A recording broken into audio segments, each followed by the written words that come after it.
ಮಾಲಕರ ಬಂದ ಮಾಡ್ತೀವಿ ಇದು ಮಾಡ್ರಿ ಮಾಡಲ್ಲ.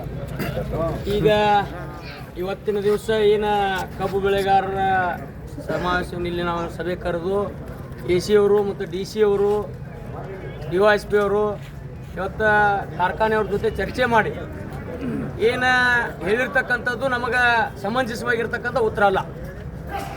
ಒಂದು ಕಾರ್ಖಾನೆ ಮಾಲೀಕರು ತಿಳುವಳಿಕೆ ಐತಿ ಅವ್ರಿಗೆ ರಗಡೆ, ಆದರೆ ನಾವೆಲ್ಲರ ದೊಡ್ಡವ್ರು ಅದೀವಿ, ರಾಜಕಾರಣಿದೊಳಗದೀವಿ, ಪ್ರಬಲರದೀವಿ ಅನ್ನುವಂಥದ್ದು ಮಾಡ್ತಾನೆ ಬಿಡ್ರಿ. ನಾವು ರೈತರು ಯಾವ ಮಟ್ಟಕ್ಕೆ ಹೋಗಿ ಮುಟ್ತೀವಿ ಅನ್ನುವಂಥದ್ದನ್ನು ನಿಮಗೆ ಆಲ್ರೆಡಿ ಅರ್ಥ ಆಗೈತಿ. ಇನ್ನು ಅದನ್ನು ಮರುಕಳಿಸೋಂಗೆ ಮಾಡಬಾರ್ದು. ಎಲ್ಲ ಬೀಳಗಿ ತಾಲೂಕಿನ ಕಬ್ಬು ಬೆಳೆಗಾರರಲ್ಲಿ ನಾನು ವಿನಂತಿ ಮಾಡೋದಿಷ್ಟೇ, 21ನೇ ತಾರೀಕು 21ನೇ ತಾರೀಕು ಮಟ್ಟ ಅವ್ರಿಗೆ ಗಡುವು ಕೊಟ್ಟಿವಿ. ಅಷ್ಟರೊಳಗೆ ಸರಿಯಾದ್ರೆ ಆತು, ಆಗದೇ ಇದ್ರೆ ಎಲ್ಲ ಬೀಳಗಿ ತಾಲೂಕಿನ ಸಮಸ್ತ ಕಬ್ಬು ಬೆಳೆಗಾರರು ಮಣ್ಣಿಕೇರಿ IBಗೆ ಹೆಚ್ಚಿನ ಸಂಖ್ಯೆ ಒಳಗೆ ಮನೆಗೆ ಒಂದು ಆಳು ಬರಬೇಕು. ನಿಮಗೆ ನೀವು ವರ್ಷಗಟ್ಟಲೆ ಬೆಳೆಸಿದ ಕಬ್ಬ ಆ ಕಬ್ಬಿಗೆ ರೇಟ್ ತಗೊಳ್ಳೋಂಥ ಕೆಲಸ ಮಾಡೋನು. ನೀವು ಏನಾದರೂ ಅಕಸ್ಮಾತ್ ಯಾವುದರ ರಾಜಕೀಯ ಒತ್ತಡಕ್ಕೋ ಇನ್ನೊಬ್ಬನ ಒತ್ತಡಕ್ಕೋ ಇದ್ರಾಗ ಮುಲಾಜಿಡಬೇಡ್ರಿ. ದಯಮಾಡಿ ಎಲ್ಲರೂ ರೈತ ಕುಲ ಒಂದಂತಕ್ಕಂಥದ್ದನ್ನ ಸಾಬೀತು ಮಾಡಿ ತೋರಿಸೋನು.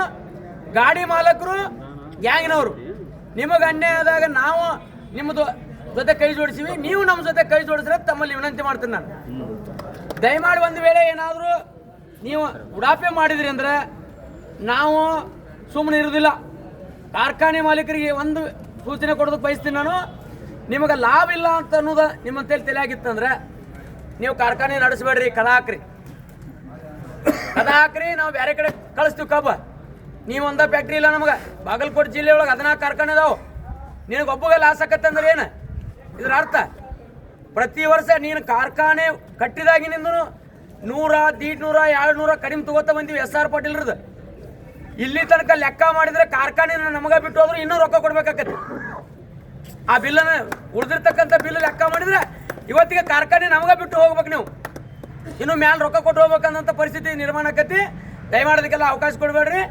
ಸರ್ಕಾರ ಏನು ನಿಗದಿ ಮಾಡೈತಿ 3300 ರೂಪಾಯಿ ಕೊಡಬೇಕು, ಕಾರ್ಖಾನೆ ಚಾಲು ಮಾಡ್ಬೇಕು. ಮಾಡತನ ಬಿಟ್ಟು ಯಾರನ್ನಾರ ಚೂ ಬಿಟ್ಟು ಏನಾರ ಗುಂಡಾಗಿರಿ ಮಾಡೋಕೆ ಪ್ರಯತ್ನ ಮಾಡಿದ್ರಿ ಅಂದರೆ ಮುಂದಿನ ನೀವು ಅನುಭವಿಸ್ತೀರಿ. ನಾವು ಇದಕ್ಕೆ ನಮ್ಮ ಕೈಯಾಗಿರಂಗಿಲ್ಲ. ಅವಾಗ ಹೇಳೋದು ಹಿರಿಯರದ್ರಿ, ತಿಳ್ಕೊರಿ, ಶಾನ್ಯಾರಾಗ್ರಿ ತಮ್ಮಲ್ಲಿ ವಿನಂತಿ ಮಾಡ್ತೀವಿ ನಾವು.